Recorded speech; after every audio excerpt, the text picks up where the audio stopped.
Hello, hello, hello. Happy Sunday. Hi, hello, hi, hello. How are you guys doing? I hope everyone is doing well. Yay. I'm hoping that the bunnies don't decide to be loud during this because I can't really separate them super well anymore. Apologies. But we have some Wikipedia reads to do today. Yes. No, hopefully not bunny ASMR. I'm hoping there's a complete lack of bunny ASMR. No bunnies at all. Chai was chewing on my internet cable earlier, so I'm hoping that maybe they're just done causing chaos for today. And, we can just ignore that they exist or something. I feel like that'll be fine, right? I feel like that'll be fine. Oh, you know this one, Noodles. Noodles already knows exactly what this is. Yes, this is the first Wikipedia article. Oh, my phone is in the way. I gotta move that. Okay. Yeah.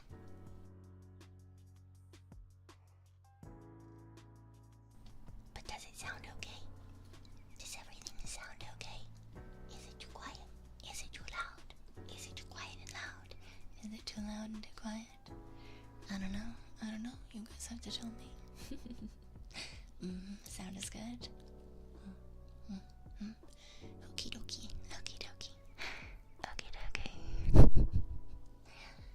Ow.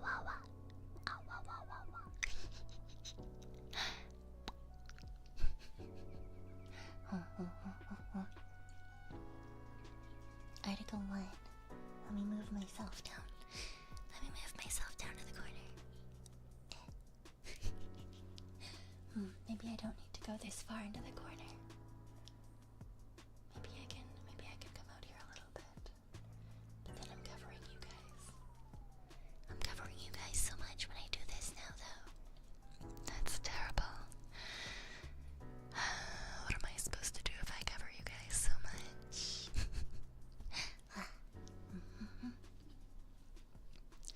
Hello. Happy Sunday.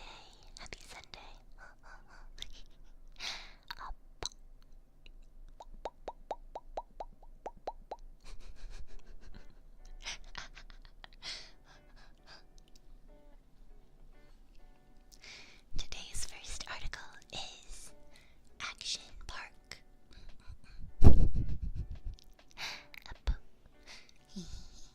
Action Park was an amusement park and water park located in Vernon Township, New Jersey, in the United States, on the grounds of Vernon Valley and the Great Gorge Ski Resort.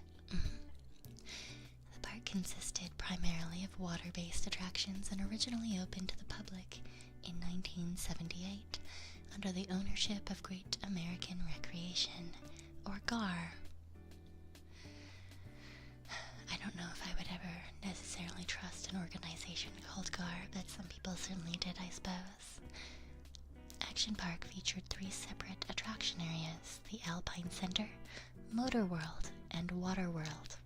I feel like Motorworld and Waterworld should not be anywhere near each other. The latter was one of the first modern American water parks. Many of its attractions were unique, attracting thrill seekers from across the New York metropolitan area. That sounds not great. While extremely popular, Action Park had a reputation for poorly designed rides, undertrained and underage staff, intoxicated guests and staff, and... Excuse you, did they just say underage staff and intoxicated staff? What? Were there just like underage intoxicated staff running this water park? That sounds terrifying. Anyway, at least 6 people are known to have died as a result of mishaps on rides at the park. Healthcare workers and local residents have named the place Traction Park Accident Park, Class Action Park, and Friction Park. Yes, yes, yes, yes. That's crazy. Oh man.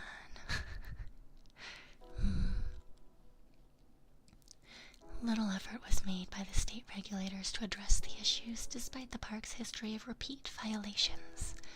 GAR's management resorted to illegal financial schemes to keep itself solvent, which led to indictments of its executives, some of whom, like founder Jean Mulville,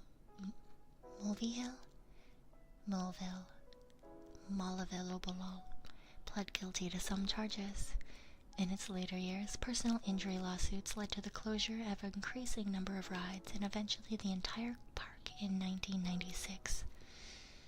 When did it open again? 70. It stayed open for like 20 years. What the fuck? That's crazy. In 98, developer IntraWest announced the purchase of the majority of the Vernon Valley Great Gorge ski area, including Action Park, and other developable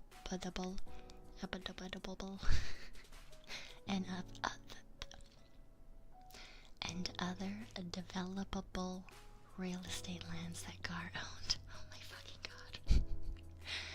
The park received a massive overhaul, which included extensively renovating and repairing the attractions, especially those deemed either outright unsafe or inappropriate relative to IntraWest's vision of the park, with some being removed entirely. Afterward, the park reopened as Mountain Creek Water Park. That sounds terrible. Hello. Yeah,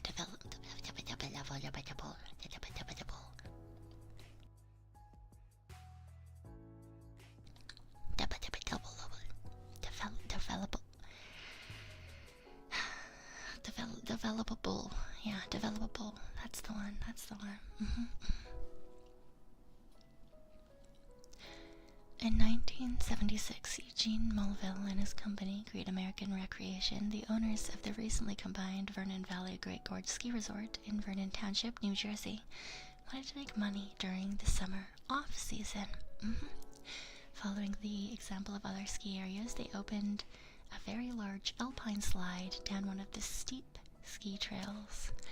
For the summer of 1978, Mulville added 2 water slides and a go-kart track, and named the collection of rides the Vernon Valley Summer Park. Action Park was formally opened on July 4th of that year, with 2 opening day promotions, a Dolly Parton lookalike contest, and a tobacco juice spitting contest? Do you just is it like Coke? Like liquid tobacco, and then you...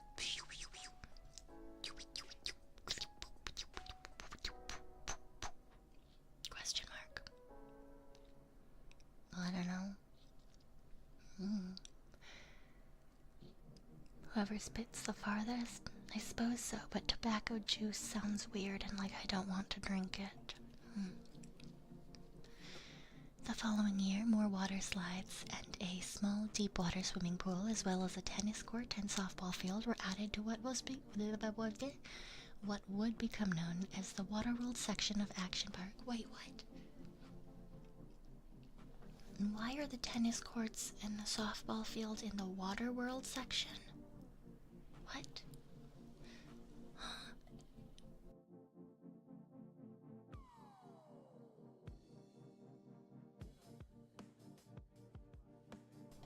That doesn't make any sense. Why were they put in the water park? Those are sport area things.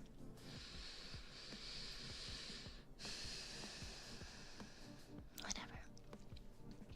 I'm sure it's fine. By 1980, Motorworld had been carved out of the swamplands of the ski area owned across State Route 94. Combined, the park's 250 acres formed one of North America's earliest modern water parks. It evolved into a major destination with 75 rides. Jean didn't want the same old shit where you can get scraped into something or it twirls around. Andy Mulville, later the park's head lifeguard, what the fuck? He's the CEO and also the head lifeguard, recounts his father's philosophy in creating Action Park. he wanted to take the idea of skiing, which is exhilarating because you control the action, and transfer it to an amusement park. There's inherent risk in that, but that's what makes it fun. Oh yes, the dying, definitely. Action Park's most successful years were the early and mid-1980s. Most rides were still opening, and the park's dangerous reputation had not yet developed. In 1982, 2 guests died at the park within a week of each other, leading to the permanent closure of one ride. Despite this, people continued to come in massive numbers. The park's fortunes began to turn with 2 deaths in the summer of 1984, and the legal and financial problems that stemmed from the ensuing lawsuits. A state investigation of misconduct in the leasing of the state land to Action Park led to a 110-count grand jury indictment against the 9 related companies that ran the park. Oh, 9. And their executives for opening an unauthorized insurance company. What the fuck? That's insane. Many took pretrial intervention to avoid prosecution. Jean pleaded guilty that November to 5 insurance fraud-related charges. Hello, hi Nas. I hope you're doing well too. I hope everyone is doing well, yes. Action Park entertained over 1 million visitors during the early 1980s, with as many as 12,000 coming on some of the busiest weekends. Park officials said this made the injury and death rate statistically insignificant. Nevertheless, the director of the emergency room at the nearby hospital said they treated from 5 to 10 victims of park accidents per day. The park eventually bought the township extra ambulances to keep up with the volume. That's so wild.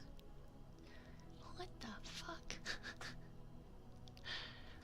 Oof. Phantom, thank you for the gifted membership to Proswagonist. Thank you, I appreciate it. And welcome on in, Proswagonist.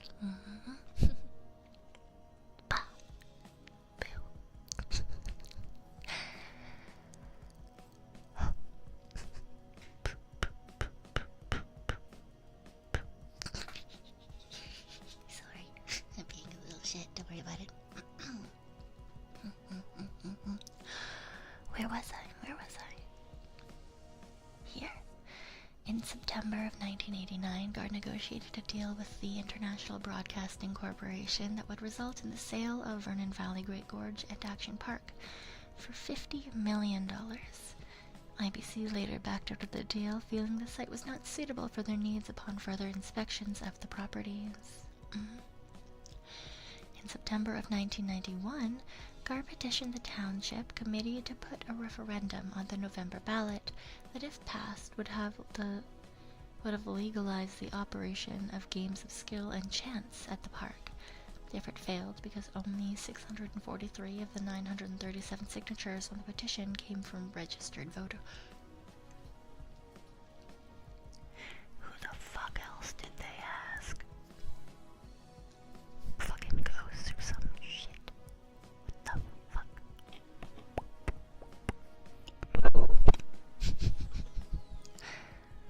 I don't know. They didn't come from registered voters. They're just out here making people up. I wonder if it was like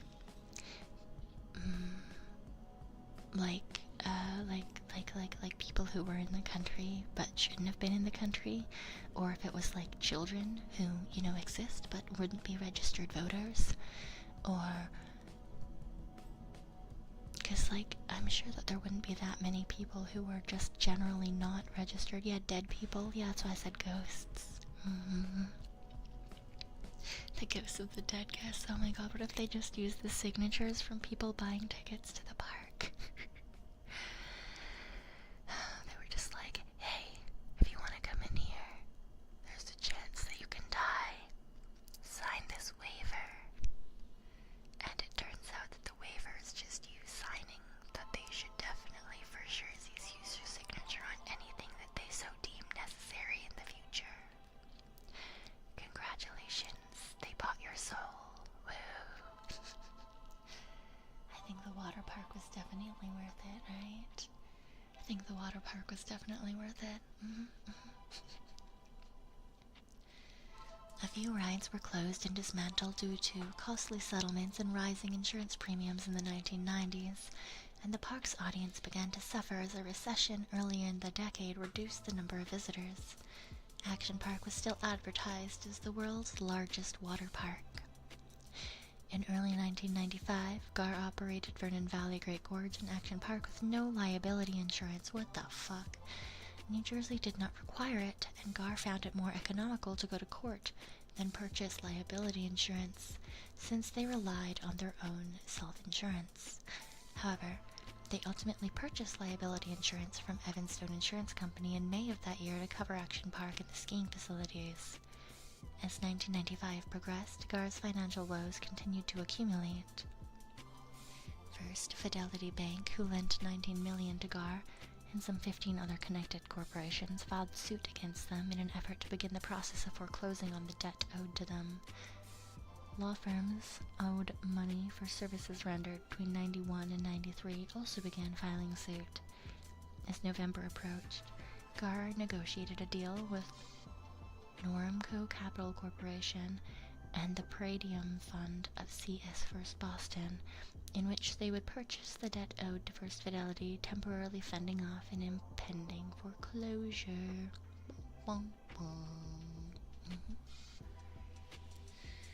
Rip and pepperoni to them, I suppose. Really not the biggest sad thing. In February of 96, the creditors who had taken GAR's $14 million debt petitioned to force it into bankruptcy. GAR filed for Chapter 11 protection that following March, but remained optimistic they could regain their financial footing within a year. After closing at the end of the season, as usual on Labor Day of 96, it launched a website where visitors could find information about rides, directions at the park, lodging, and enter a lottery ticket for parking What? Oh, for park tickets. I thought it was a lottery for parking tickets, and I was like, who the fuck wants that? Who wants that? Certainly not me.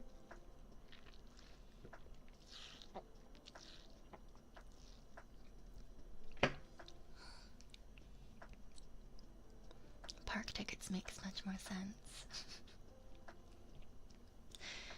As the 1997 summer season approached, GAR remained optimistic that Action Park would open as expected on June 14th.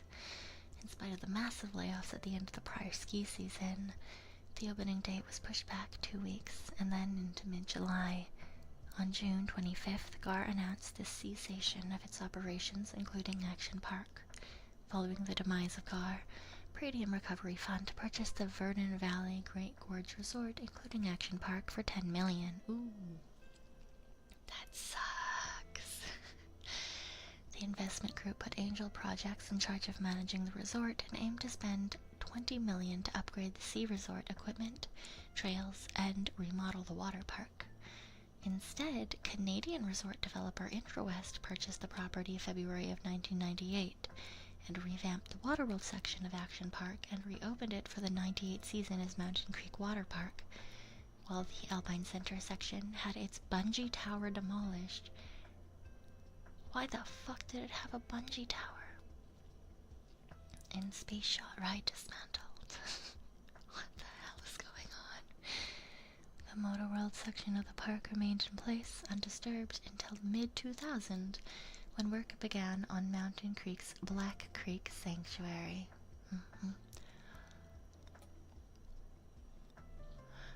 Action Park Gladiator Challenge?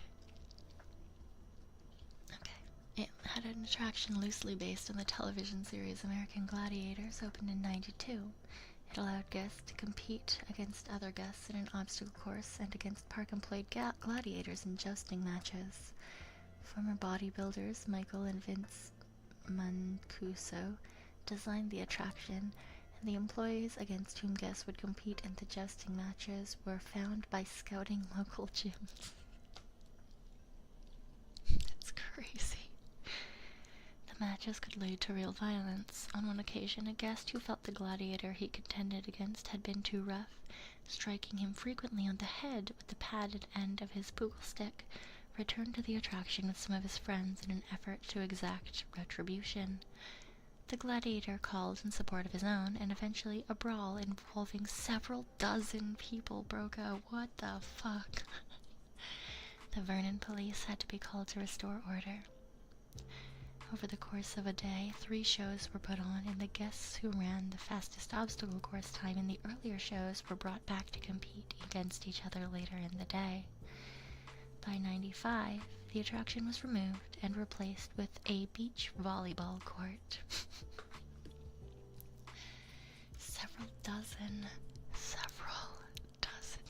That's insane. Like 2 dozen is 24, so there was at least 36 people duking it out just in this fucking gladiator pit. That is insane. That is absolutely crazy. What the fuck? Oh my god. Alright. Alpine slide. Action Park's 2,700-foot long Alpine slide descended the mountain beneath one of the ski area chairlifts, which provided guests access to the top of the slide. Riders sat on small slides that only had a brake accelerator control stick and rode down the slide in long chutes built into the slope. What the hell?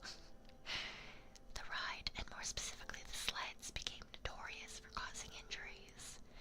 This stick that was supposed to control the sled's speed in practice offered just 2 options: extremely slow, and a speed described by one former employee as death awaits. Can I please have death awaits? Thank you very much. The chutes in which the sleds traveled were made of concrete, fiberglass, and asbestos, which led to serious abrasions on the riders who took even mild falls.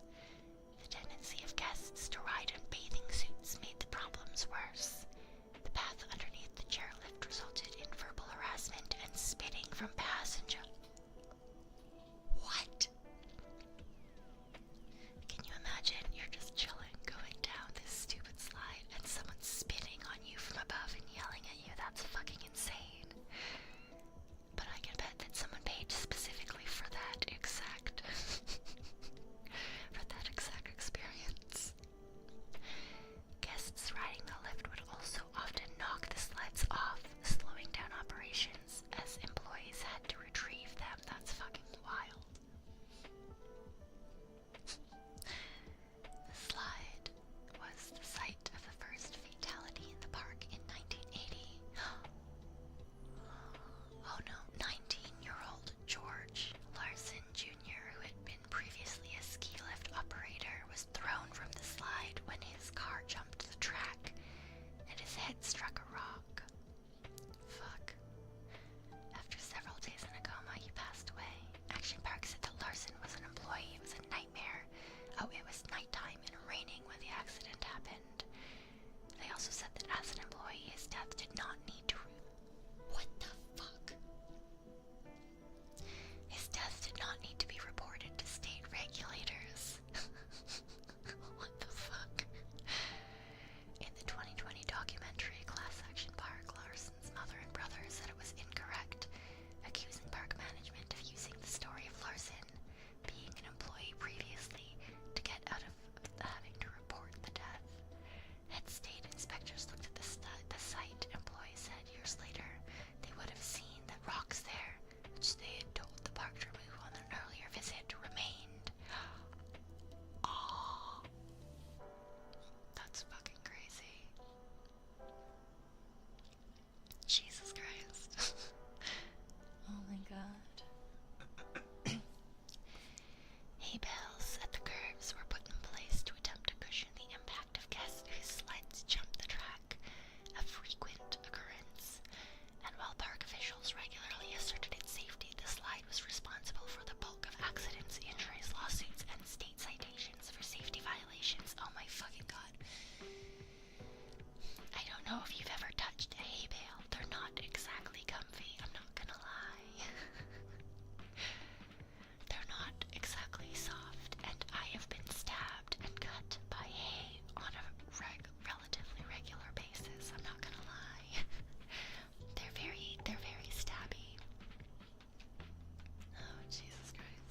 closed. The chutes were turned afterwards, but the route can still be seen from the gondola that replaced the chairlift.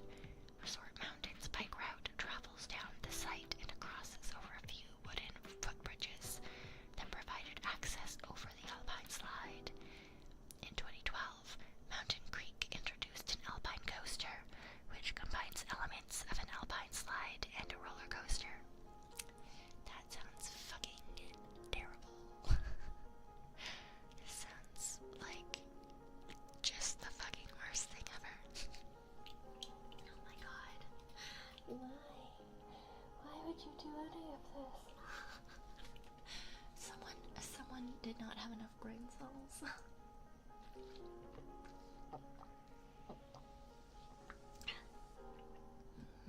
This is insane. Fucking crazy.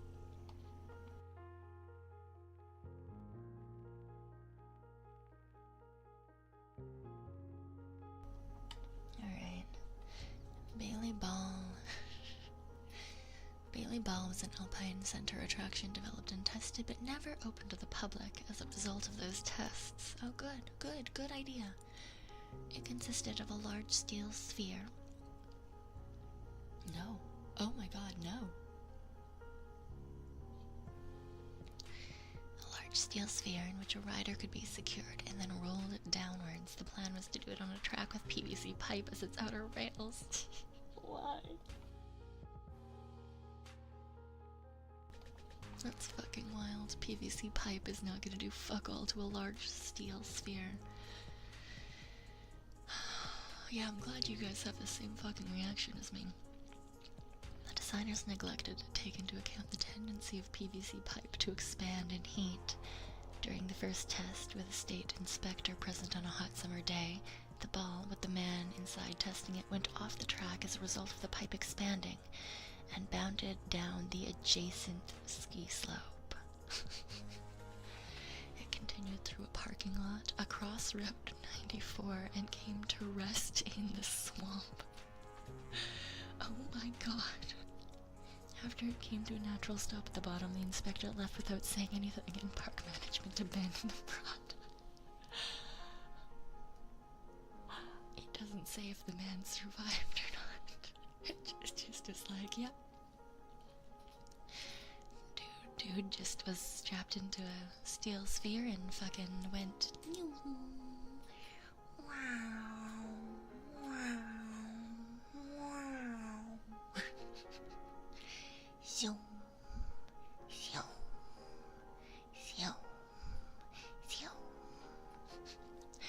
I mean, I guess you can say it was a unique experience given that no one else ever did it.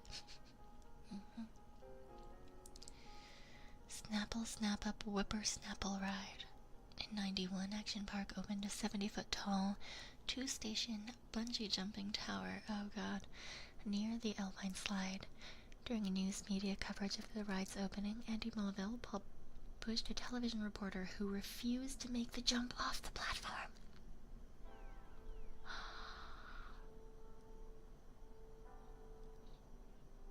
Oh my god. Why? And at the direction of the public relations manager for the park is fucking wild. It's just on television. Yeah, I'm assuming they were like bungeed in, but like the reporter didn't want to do the ride. The next summer, the tower was upgraded to 4 jumping stations wide. Guests could not drop far and were tethered to a weight that prevented them from bouncing back up to the top of the tower. The attraction closed with the park in 96. Jesus Christ. Skateboard Park briefly existed near the ski school building, but closed after 1 season due to poor design, yeah. Bowls were separated by pavement, which in many cases did not meet the edges smoothly. Former park employee Tom Fergus was quoted in the magazine Weird NJ as saying that the skate park was responsible for so many injuries we covered it up with dirt and pretended it never existed. That's wild. Imagine something being so bad that you were like, yeah, this just doesn't exist. You know, it never existed. It's a dirt pile. Welcome to the dirt pile, guys. Welcome on in. Oh my god. There's so much, and everything is terrible. I don't understand.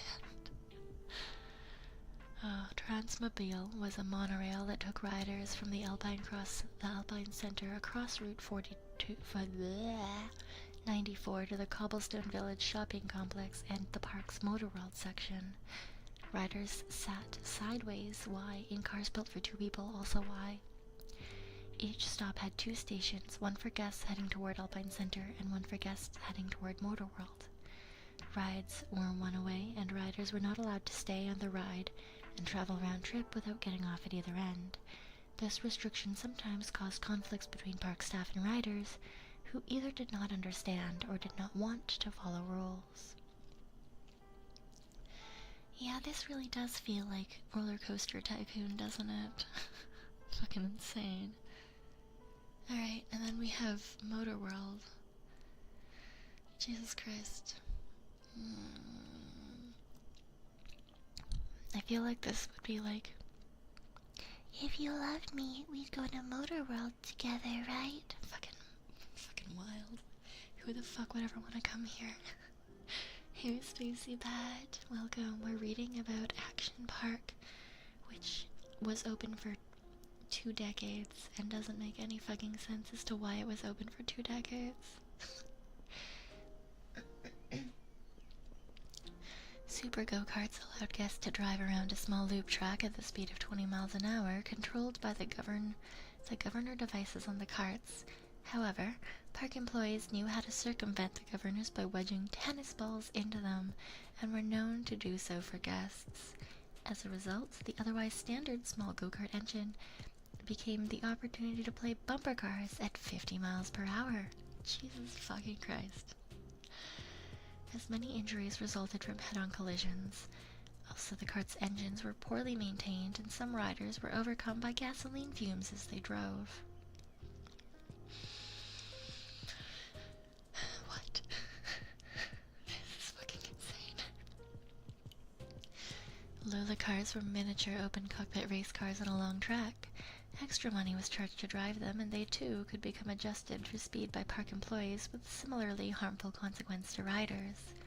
Former employees have said that after park management briefly set up a microbrewery nearby, employees would break into the brewery, steal the beer, and then take the cars out and ride them on Route 94. What the fuck? Oh my god, this is fucking wild. Imagine you're just at work and you're like, hey guys, let's break into the microbrewery. I think that's a great idea. Oh my god, alright, cool. Battle Action Tanks was one of the most popular rides in Motorworld, and it was featured prominently on television ads. For an additional fee, guests could enter a chain-link fence-enclosed area and operate small tanks for 5 minutes at a time. The tanks were equipped with tennis ball cannons that enabled riders to shoot at a sensor prominently mounted on each tank. If hit, the tank stopped operating for 15 seconds, while other guests took advantage of the delay to hit the disabled vehicle with more fire. That seems terrible. You get hit once and you just fucking sit there. Visitors on the outside could also use less costly cannons mounted on the perimeter fence. When workers had to enter the cage to tend a stuck or crashed tank, which often happened several times a day, they were commonly pelted with tennis balls. Despite prohibitions against such behavior, one guest poured lighter fluid on a tennis ball and ignited it before firing. What? This gave the ride a reputation for being more dangerous for employees than guests, making it one of the least popular places to work in the park. Whether any serious injuries occurred from the tank ride is unknown, and as of 2018, the area has not been redeveloped and only remains a vacant lot.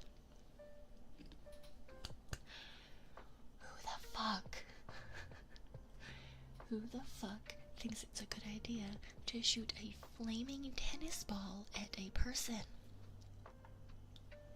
What the hell? What the ever-living hell? This bullshit is fucking wild.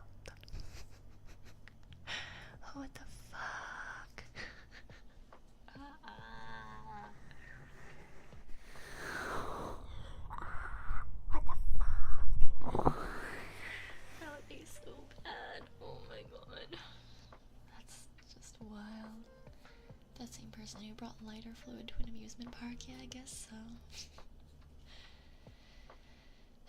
Watercraft. Oh my god. Watercraft rides.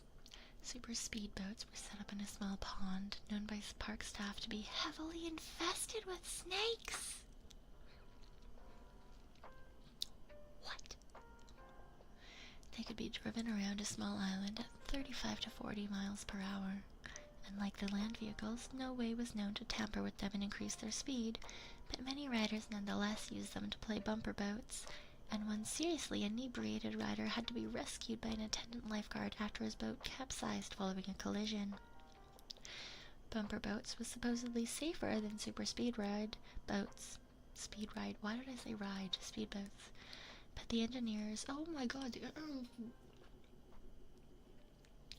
the engines often leaked gasoline, at least once requiring medical attention from a rider who got too much on his skin. Okay.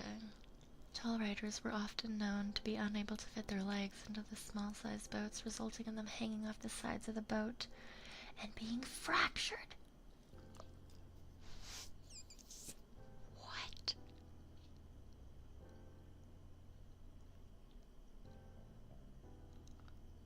Why would you do that if you knew that it was bumper boats? Why would you put your legs outside of the boat? What the fuck? Yeah, I also can't believe it took 20 years. That's absolutely insane. The Space Shot attraction was a tower drop ride common in many amusement parks. This ride was opened for the park's final season of '96, and again under Mountain Creek management in '98. In '98, the ride was purchased by the Six Flags theme park. Oh.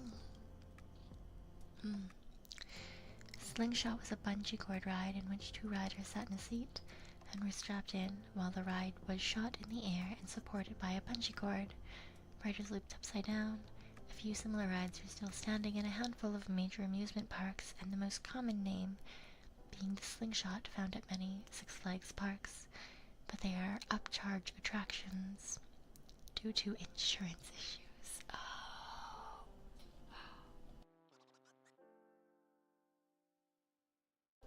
That makes so much sense. I always wondered why certain things were like upcharge attractions, like why certain rides you had to pay more to get on. But if it's because of insurance problems, that makes sense. Like the ride has to pay for itself, sort of thing. Oh. Okay. I see. Oh god. And then we get to Waterworld. Accounted for the greatest share of the casualty count is... oh my god. And also had mini golf. Can we just keep with the mini golf? Fucking crazy. Cannonball Loop. In '93, Gar built an enclosed water slide called the Cannonball Loop with a complete vertical loop at the end, similar to that of a roller coaster.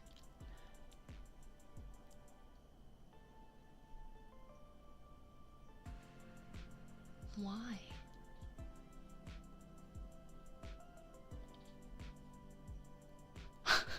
That's fucking insane. Oh my god.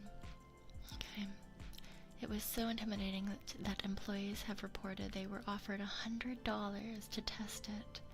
Fergus, who described himself as one of the idiots who took the offer, said $100 did not buy enough booze to drown out that memory.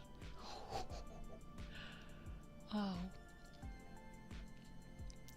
The slide was open for only a month in '95 before it was closed at the order of the state's advisory board on the carnival amusement ride safety. A highly unusual move at the time. One worker told the newspaper that there were too many bloody noses and back injuries from riders. Yeah, that's not a very, I feel like that loop isn't wide enough, so it would definitely fuck up your back. Some early riders came with back lacerations. Ooh. When the ride was closed to determine what had caused them, teeth that had fallen out were found lodged in the interior walls. What the fuck? They were getting cut out by someone's teeth that had fallen out on earlier rides. Jesus Christ. A former Navy physician found that riders were experiencing as much as 9 Gs of acceleration as they went through the... Holy fuck. That is wild. So, not only is it generally not safe, you're getting 9 Gs of acceleration, you're getting cut up, you're getting back injuries, someone lost their teeth at some point, and that's what you're getting cut up. That's fucking wild.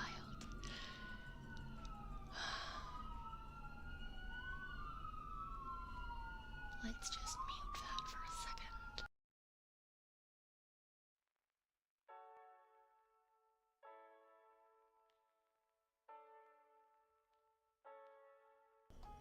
Okay, I think we're fine. I think they went away.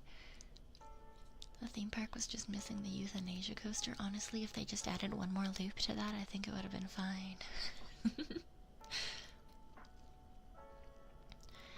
A story widely rumored and reported in Weird NJ was that some of the test dummies sent down before it opened were dismembered and decapitated. Gene Mulville's son Andy confirmed to the New York Times in 2019. They sent test dummies in and they were decapitated and they still... Oh my god. He was the first live person to test the ride afterwards, which he did wearing his full set of ice hockey protective equipment. Oh my god. The Cannonball loop was not fun. He recalled later it was more like a ride you ride to survive than to have fun. What the fuck? A rider also reported he got stuck at the top of the loop due to insufficient water pressure, and a hatch had to be installed at the bottom of the slope to allow future extractions.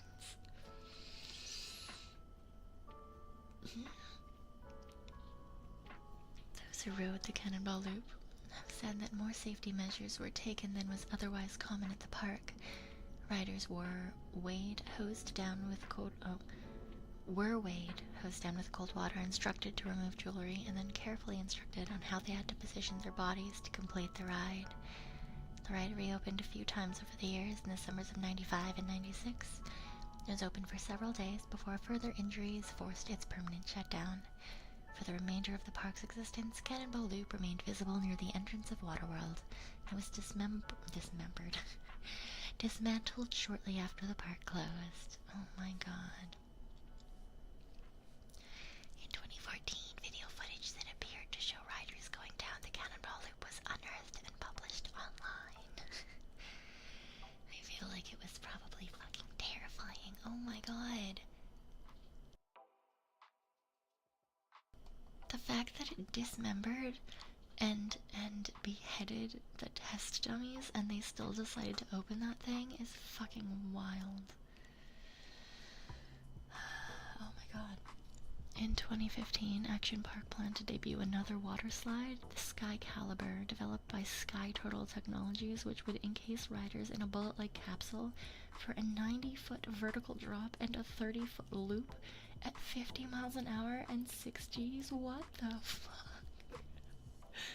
Why are they like this? Oh my god. Okay, well, the tidal wave pool opened in 81.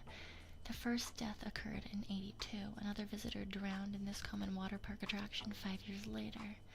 It was, however, the number of people the lifeguards saved from a similar fate that made this the only Waterworld attraction to gain its own nickname, the Grave Pool. Oh my fucking god. The pool was 100 feet wide by 250 feet long and could hold 500 to 1,000 people. Waves were generated for 20 minutes at a time with a 10-minute break and could reach as much as 40 inches in height. It was not always obvious that the pool depth increased near the end, and some patrons only remembered or realized that they could not swim when they were in over their heads and the waves were going full blast.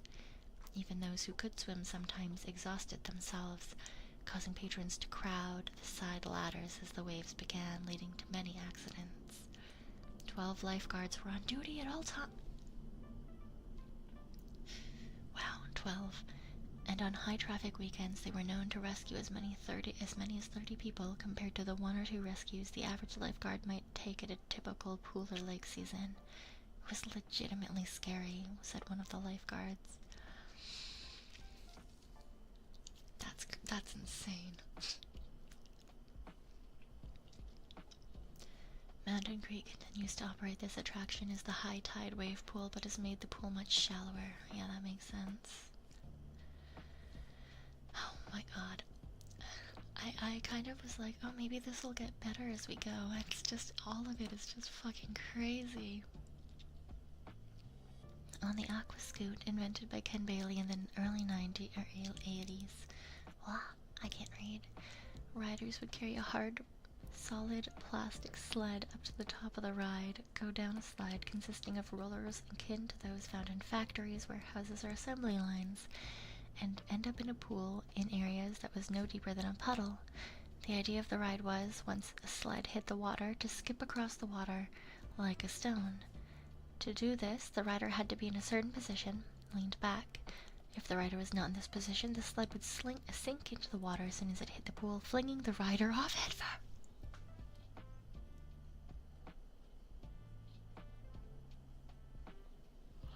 Okay. Great. That sounds fucking fun. Conversely, a rider who leaned back in 95 overdid it and suffered serious head injuries, falling off the back of the sled.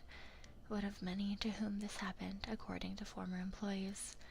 Other times, riders would be leaving the pool only to have others crash into them as they were riding. The ride consisted of parallel slides originally. At some point in the mid-80s, a third slide was added.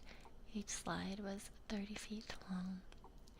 The slides were removed when IntraWest took over in 98. The pool was redesigned, and it became the Lost Island River, which is part of the children's section. The platform towers that riders climbed to ride the Aqua Scoot became the Treetop Cabanas in 2003. Jesus fucking... Why? Jesus fucking Christ.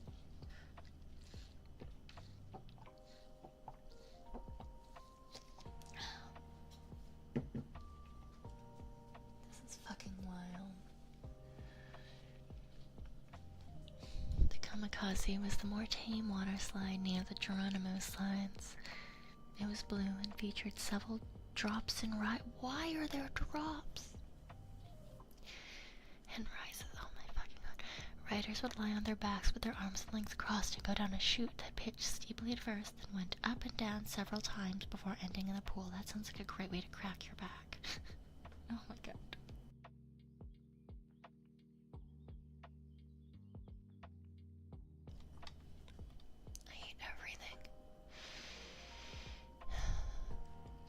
The kayak experience was an imitation whitewater course that submerged electric fans. Why? To agitate the water above. What the fuck?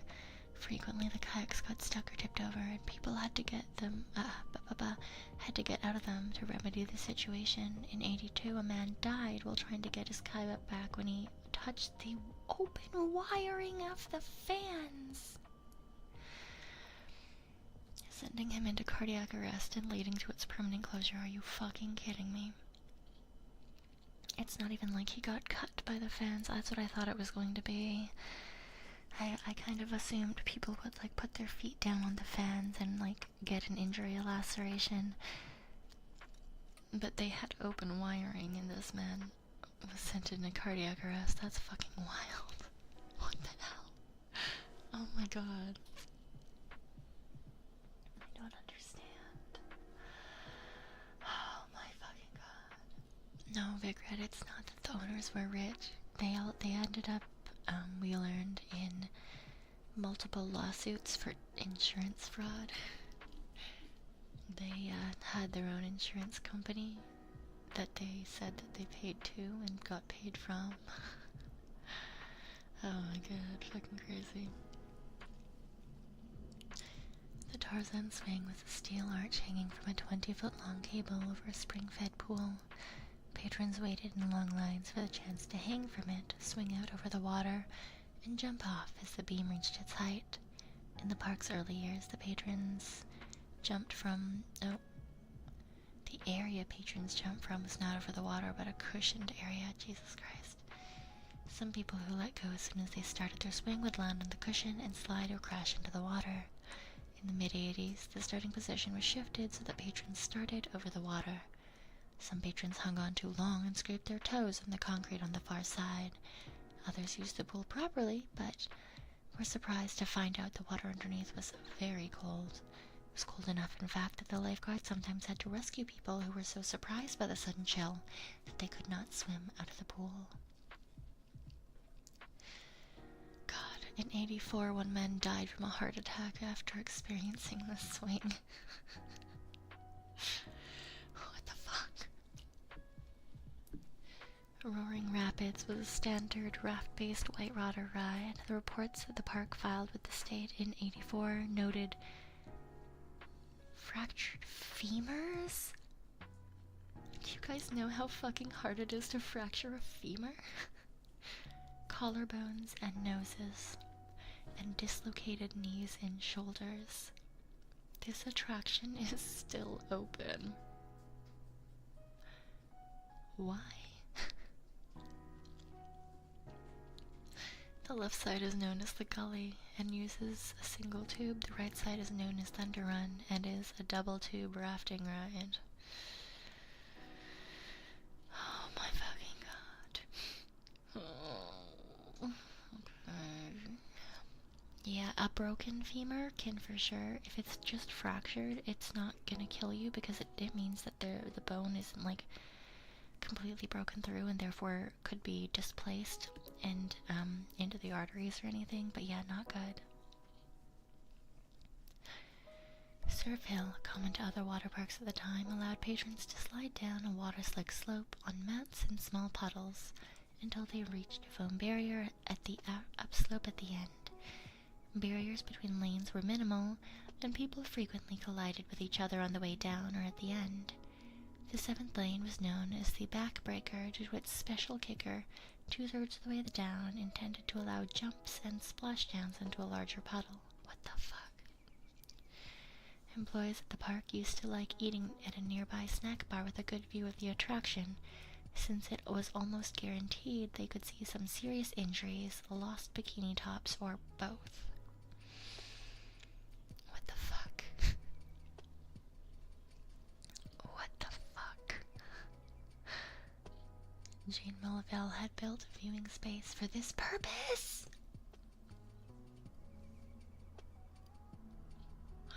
What do you mean? What do you mean a viewing space specifically to watch people get serious injuries or lose their bikini tops? That feels illegal. Jesus Christ. Super speed water slides, also known as Geronimo Falls, were two slides set slightly apart from the rest of the park and took advantage of nearly vertical slopes to allow the riders to gain higher speeds than usually possible. One started with riders going almost vertically downwards and was covered with screening for the first several feet, as barriers on the side of the slides were very low.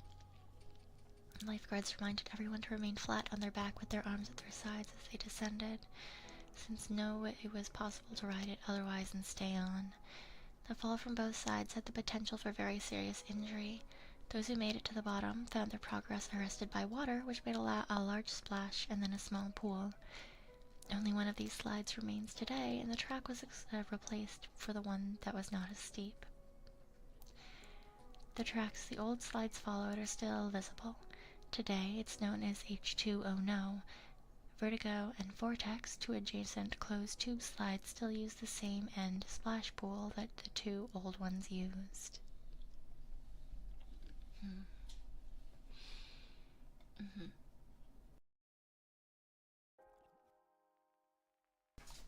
Now, this side of that run being only a small lip that you could easily fall over and you had to stay on your back with your arms crossed. I've been down a water slide like that.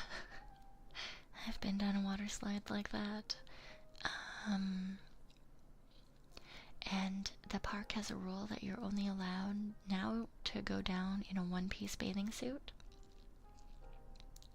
because the force of the water will indeed push up a bikini. Also give you an absolutely fucking terrible wedgie no matter what it is you're wearing on the bottom, be it shorts or bikini bottoms. The burns, yeah, definitely not a fun slide. Yeah, it's also like near vertical and like I want to say it's like somewhere between a 6 and 10 story drop, like a tall up. So yeah, if you fell off the side of that, you'd be a pancake. Oh dear, oh dear. Oh my god, there's so many problems. Holy shit. How many more? Okay, we're gonna skip the river ride, because it looks like it's just a normal river ride, right? Oh, except for the fact that collisions between rafts sometimes led to fistfights among patrons. Oh, Jesus Christ. And inside the tunnels there were jagged rocks that would cause cuts or scrapes if the riders placed their hands out. But at least the rocks were not, in fact, teeth cutting them open like the other slide, because Jesus fucking Christ. Why? Okay. The Aerodium is a skydiving simulator wind tunnel invented in Germany in '84.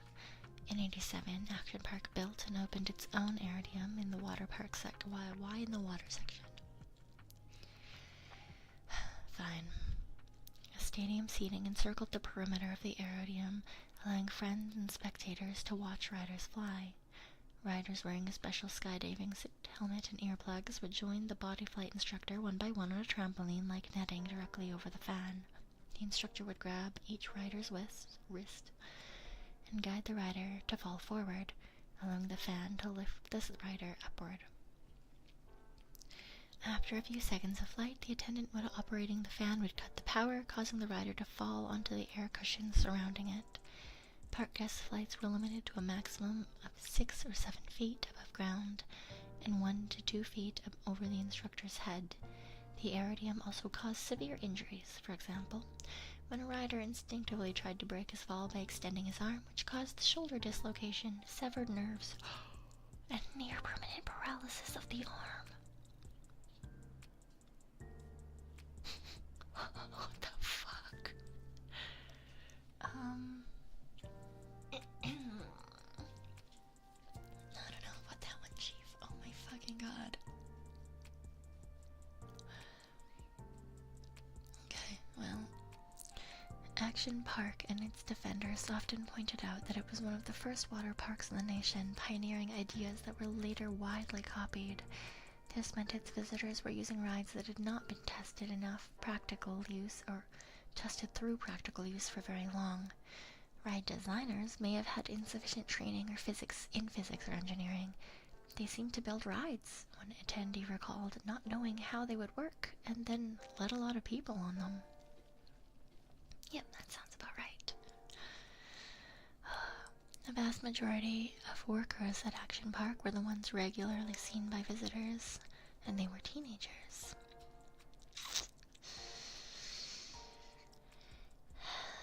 Yep.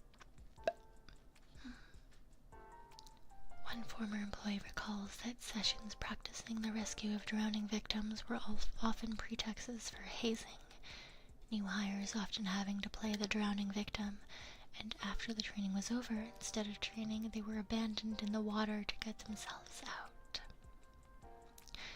Most were underage, undertrained, and often under the influence of alcohol, generally cared very little for enforcing park rules and safety requirements.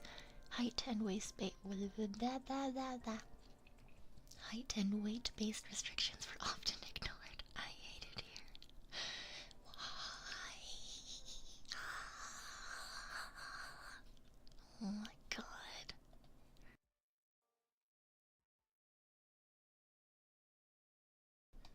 That's actually crazy.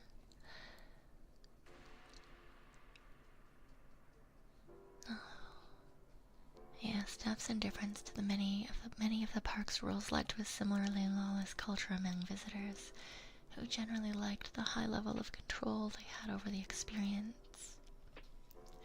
Those injured were often happy to accept complimentary passes for future visits as compensation. Accidents were usually deemed by park employees to be the fault of the rider. A state official lamented that many waterslide accidents were due to guests who, in blatant violation of explicitly posted rules, often discarded their mats midway down the slide and waited at a turn for their friends so they could go down together. Fucking dumbasses. Since many rides routed their lines so that those waiting could see the previous rider, many played to the audience with risque and body behavior, and when it finally came to be their turn, the Tarzan swing in particular was known for outbursts of foul language and exhibitionism as people jumped off the swing in full view of the whole line behind them. Physical altercations sometimes occurred between different groups of visitors or between visitors and staff. The collisions between rafts on Colorado River sometimes resulted in flat fights, and large-scale brawls broke out in the Gladiator challenge after a patron believed one of the gladiators had been overly rough and it required police intervention. The police were also called on another occasion when a group of visiting bodybuilders threw lifeguards into the pool, leading the lifeguards to bring in friends as reinforcement. Holy fuck. Andy Mullaville also recalls an occasion when a fight over alleged line jumping spilled outside the park, leading to one participant attempting to escape with an employee being driven home by her mother, the employee deciding not to return to work afterwards. Yeah, I wouldn't fucking do it either. The park also sold beer. Oh my god, this is fucking... The park also sold beer in many kiosks on the grounds, with similarly relaxed enforcement of the drinking age as with other restrictions in the park. Doctors treating the injured often reported that many of them were intoxicated. Despite the many citations for safety violations between 79 and 86, including allowing minors to operate some rides and failing to report accidents, they only reported those accidents where someone had to be transported in an ambulance. Jesus Christ. The park was only fined once. It was also unique that the department in all the other amusement parks were fined for first offenses except Action Park. It asked if some sort of special relationship existed between GAR and the state. A reporter for Vernon's local weekly said in Class Action Park that Sussex County's largest employer, Action Park, received special treatment. Jesus fucking Christ. That's wild. After the 97 drowning, the tidal wave pool reportedly was considered a pool by the state, not a ride. Under state regulations at the time, that meant that the company merely had to keep the water clean and make sure that certified lifeguards were on duty. Yeah, 6 people died, and so many people were injured that the park bought the county new ambulances. That's fucking wild.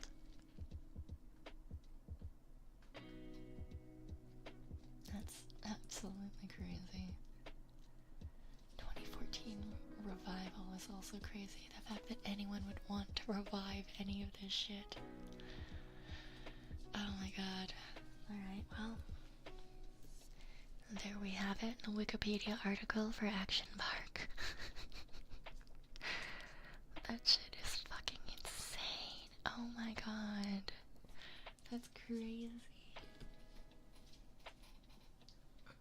The bunnies are hopping around now. Damn it.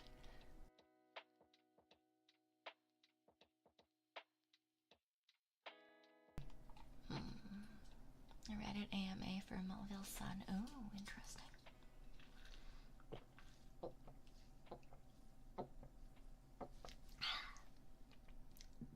Water. Yeah, the fact that it was open for 20 years is actually insane to me. Who the fuck thought that was a good idea? Like, Actually, who the hell was like, oh yeah, this is great, this is fucking fabulous, this is what we need? What? Huh?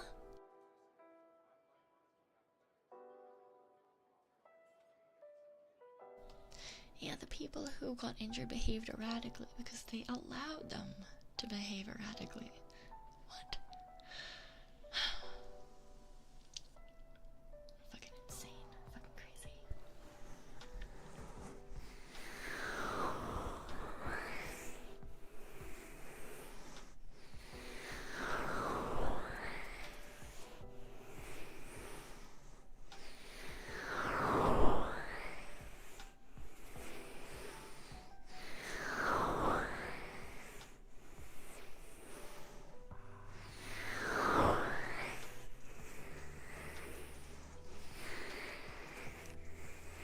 You've got to save your ear holes after all of that.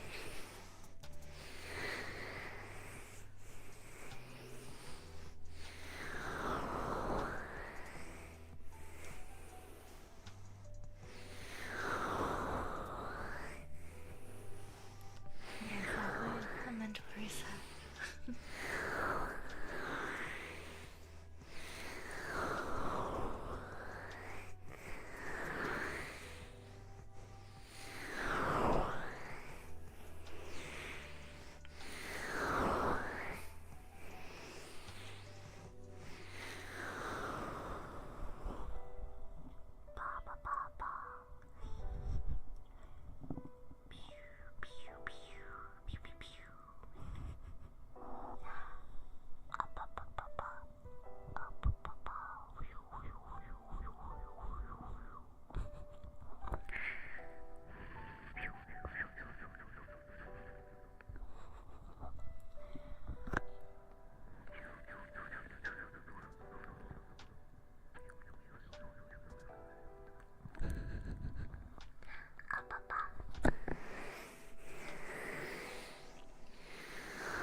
Just some little tappies to get all the weird things out of your brain.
I'm glad that your mom and dad got you. That's fucking crazy.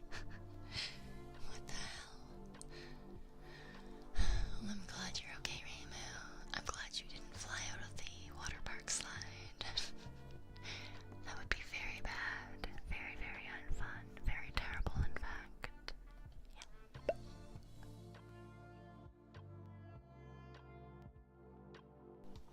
Alright, let's see. What else do we have here? We could do a couple of small ones or just one longer one. What is this?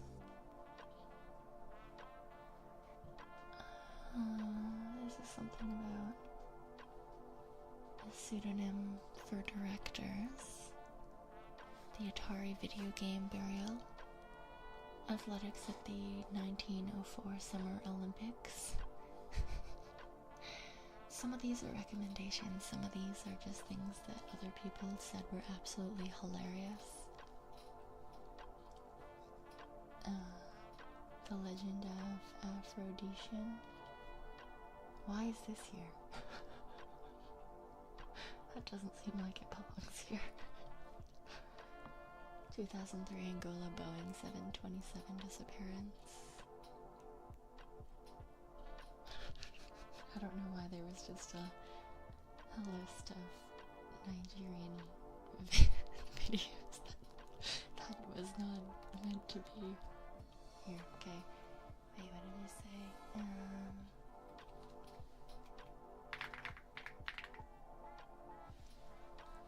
Sabaton like the medieval foot and ankle armor? Or Sabaton like the Swedish power metal band? The band. How long is this? It's like a medium length one, okay. How long is this one? Not long. Okay, you know what? We'll do these two. We'll do Sabaton and then athletics. Why not? Alright. Sabaton is the Swedish power metal band from Fallon.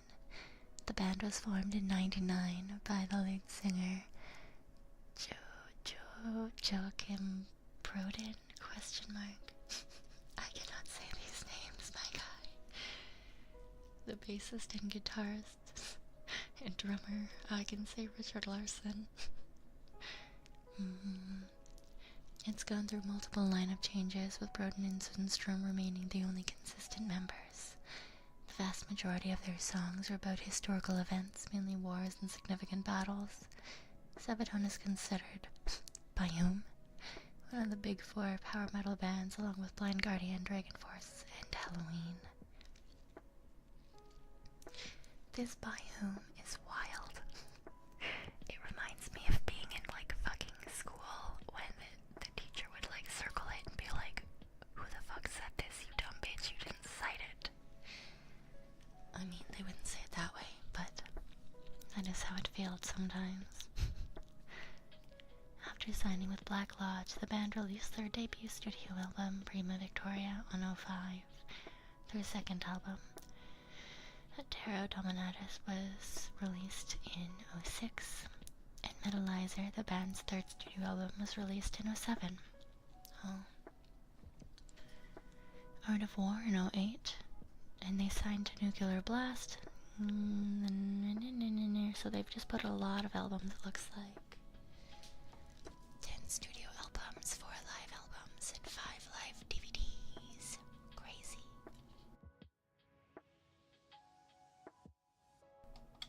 It's a lot of albums. That's a tank on a stage. Sabaton was formed in December of '99, after the first songs were recorded in Peter Tagrin's studio, The Abyss. Sabaton was contacted by a couple of record labels. The band signed with the Italian label Underground Symphony, which then released internationally the promo CD Fist for Fight. The disc, distilled from 2 demo tapes recorded, was intended to promote forthcoming Sabaton releases. In '02, a new album, Metalizer, was recorded and was supposed to be distributed by Underground Symphony as the band's debut album. After 2 years of waiting, during which the band held various performances across Sweden, the album was abandoned. Sabaton signed a new deal with Black Lodge, the metal division of the Sound Pollution record label, and released their second album, titled Prima Victoria in '05. It stated that the album's title kicked off the band's historical theme. Sundstrom stated that the band decided to focus primarily on historical themes in their lyrics after he and Broden watched the film Saving Private Ryan. In '05, the keyboardist Daniel Murr was recruited in order to relieve Joachim Broden of his keyboard duties. In early '06, they toured... Was that a car noise? That was weird. They toured in the support of Edgay and Dragon Force. The band's third album then came out, and they did more band things. They did lots of band things. There's so many band things. So many band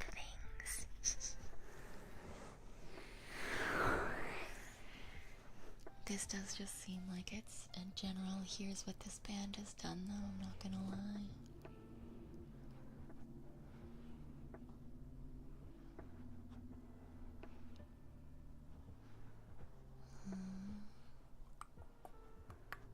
Yeah, it does look like it's just specifically about the music. Although, it is very interesting.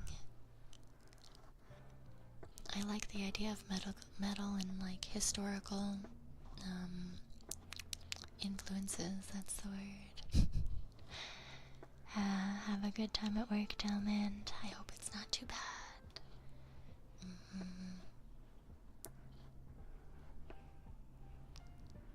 I do like historically influenced things. I think they're quite fun.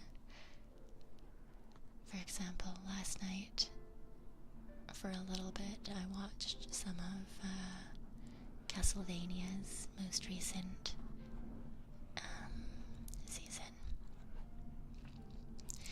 And they do a lot of referencing the French Revolution. Obviously, not all of it's correct, and it's like, obviously not proper, given that there's, you know, vampires and shit. But I still liked that there were like little nods. The newest one is Nocturnal, right? Season 2? I think so. But yeah, it was pretty fun. I haven't finished it yet, but I did watch a couple of episodes in my downtime. But educational videos along with them talking about the song. Yeah, I think that's what it was just mentioning. I just saw that come up at some point. Where did I see it?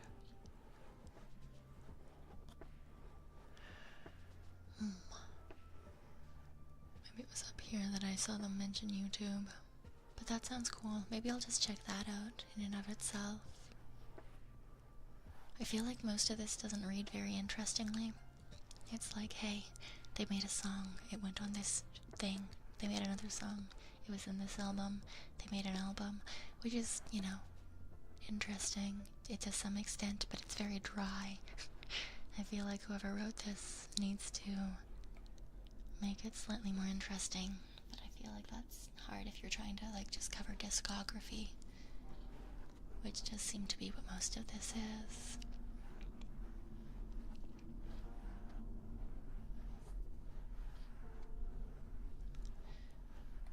Alright. Let's do athletics at the 1904 Summer Olympics men's marathon.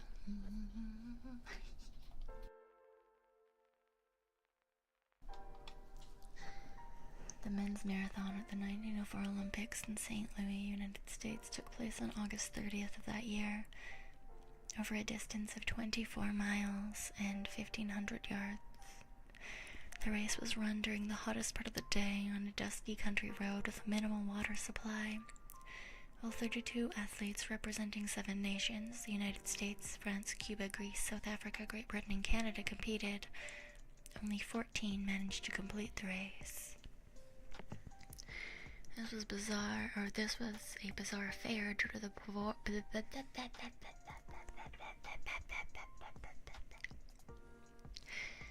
poor organization and officiating. While Frederick Loris was greeted as the apparent winner, he was later disqualified as he had hitchhiked. What? He hitched a ride in a car for part of the race. The actual winner, Thomas Hicks, was near collapsing, hallucinating by the end of the race, a side effect of being administered brandy raw eggs and surgery by his trainers. What the fuck? Hello, welcome on in. Hello. We schlinged our wimwams. Why are you schlinging your wimwams? I don't understand. Hi, Mion. I'm gonna eat you, okay? You have been eaten. Maeve, I'm gonna eat you too,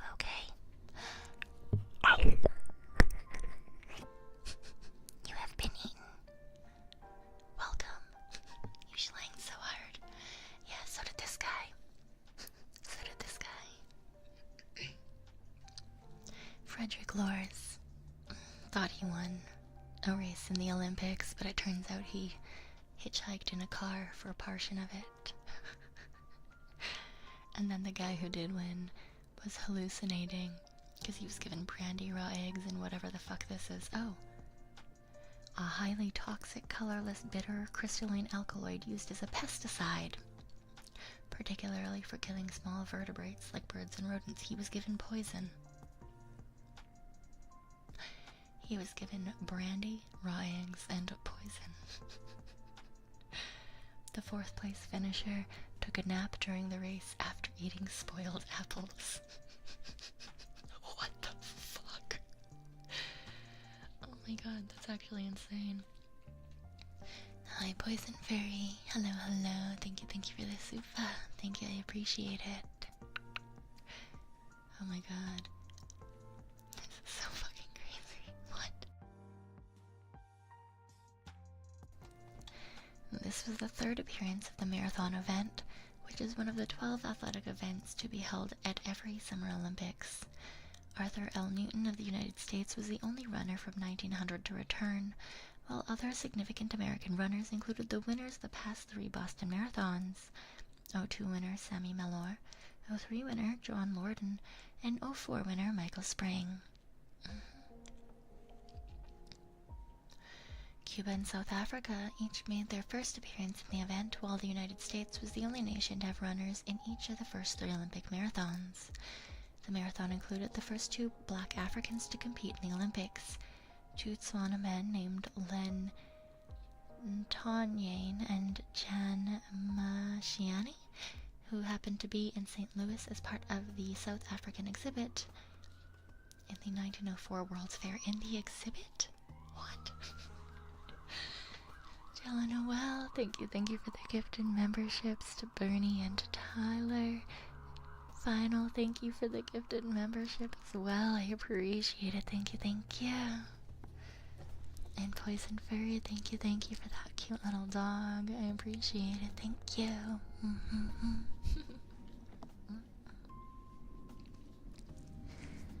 Yay.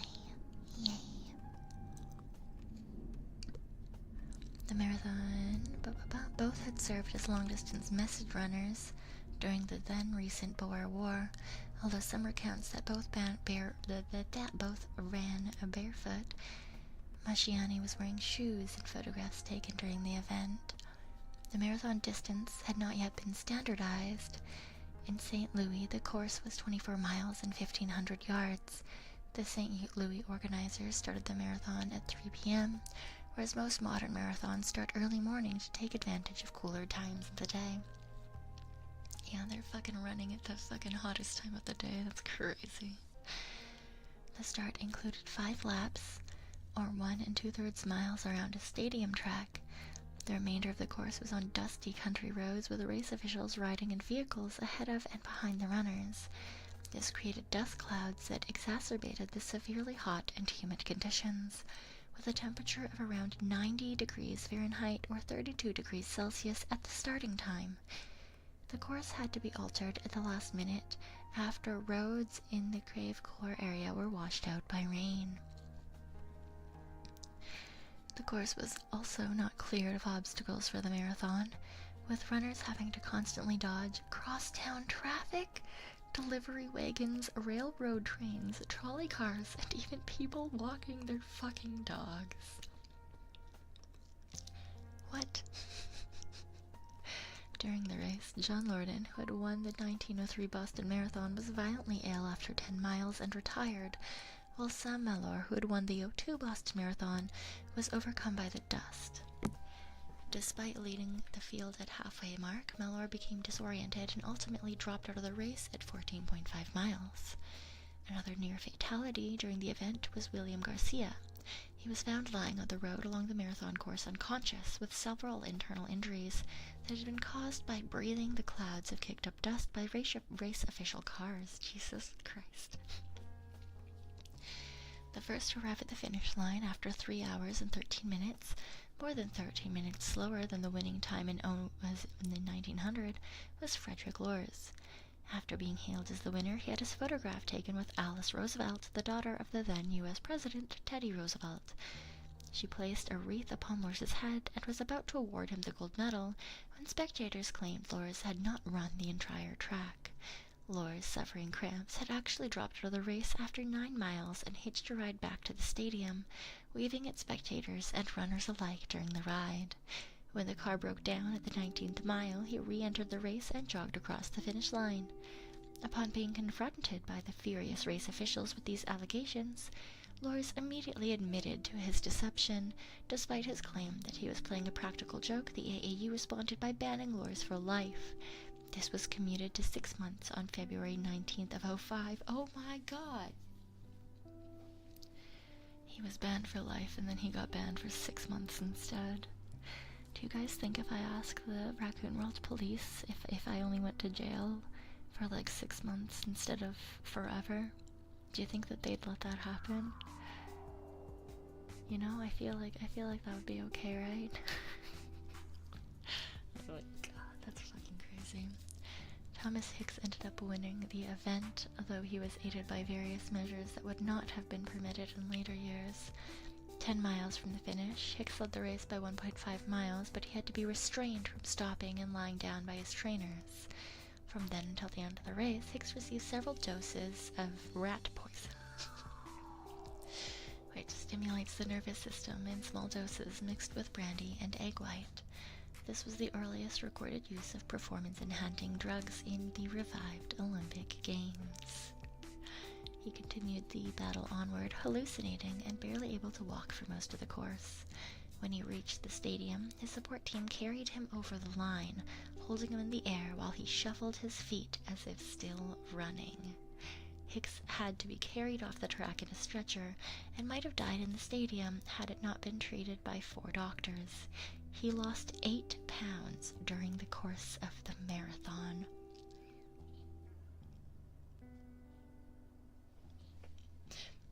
8 pounds. Marathon runners generally don't weigh all that much to begin with. How the fuck do you lose 8 pounds over the... What the fuck?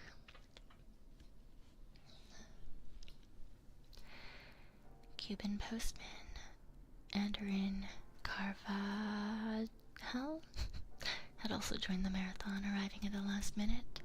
After losing all of his money gambling in New Orleans, he hitchhiked to St. Louis to run the event in street clothes that he cut around the legs to make them into shorts. Not having eaten in 40 hours, he saw a spectator eating 2 peaches. He asked if he could have the peaches, and the spectator declined. He then stole both peaches and ran away. Later, he stopped off at an orchard route to eat some apples, which turned out to be rotten. The rotten apples caused him to have strong stomach cramps, and he had to lie down and take a nap. Despite his discomfort and the pause, he still managed to finish in 4th place. Man was really out here like, I'ma steal your food. I'ma steal some food off of these trees anyway. And then I'm gonna still come in fucking 4th place because all y'all other bitches are not doing what you should.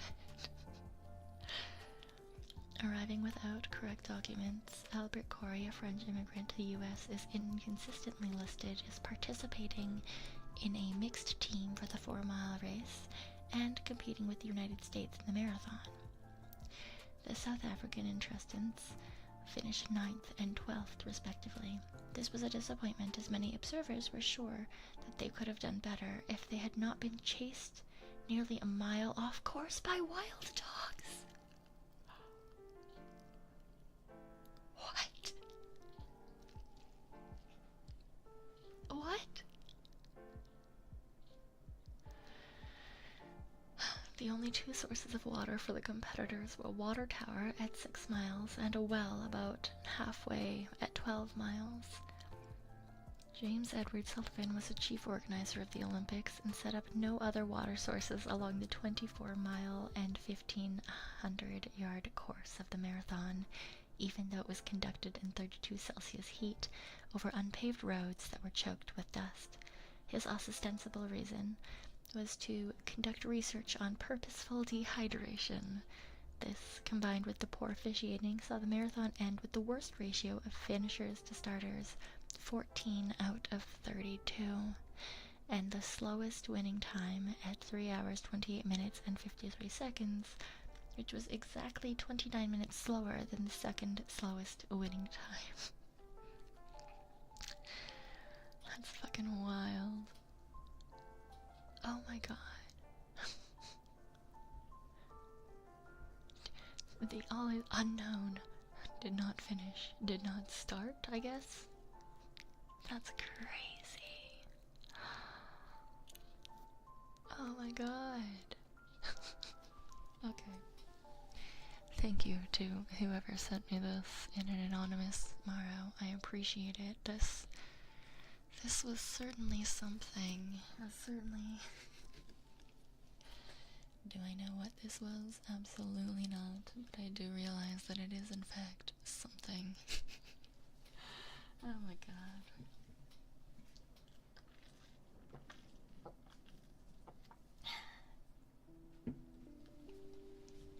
That was a heckin' wild journey. Oh my god.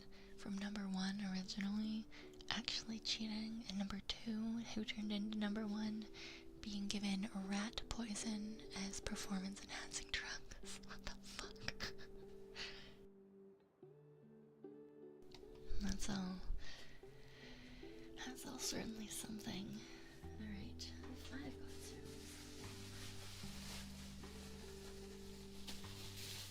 I've got something. I've got bubble wrap.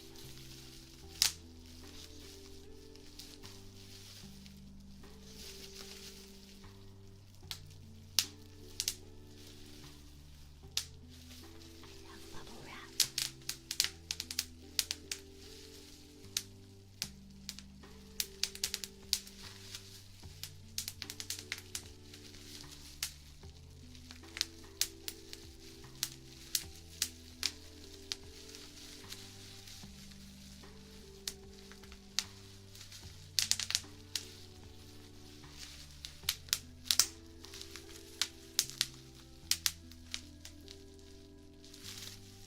Pop, pop, pop.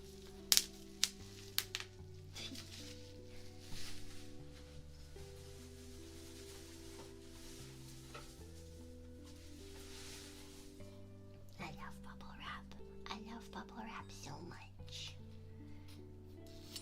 Bubble wrap is one of my favorite things.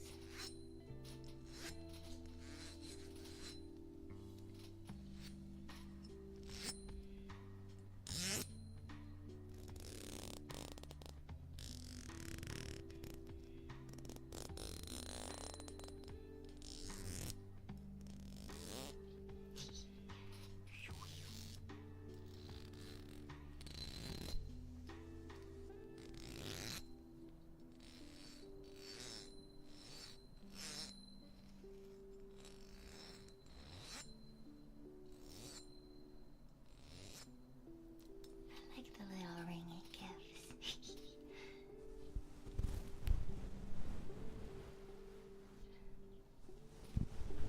But really, we should probably just clean out your ear holes.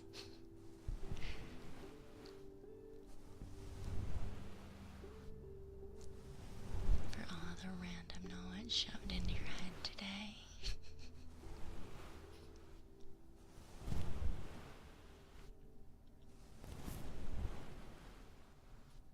Here we go.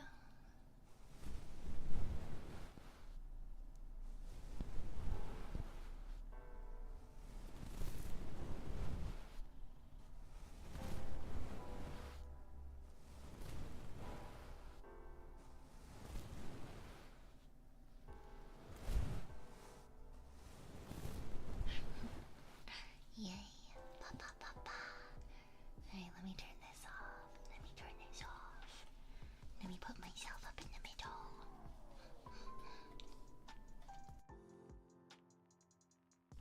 Okie dokie.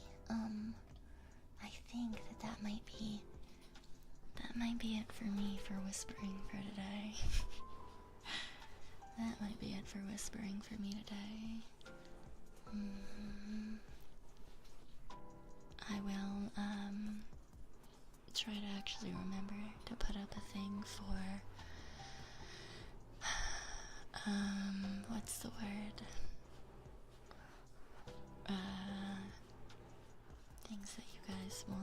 suggestions, that's the word. I'll try to remember to put up a thing for suggestions.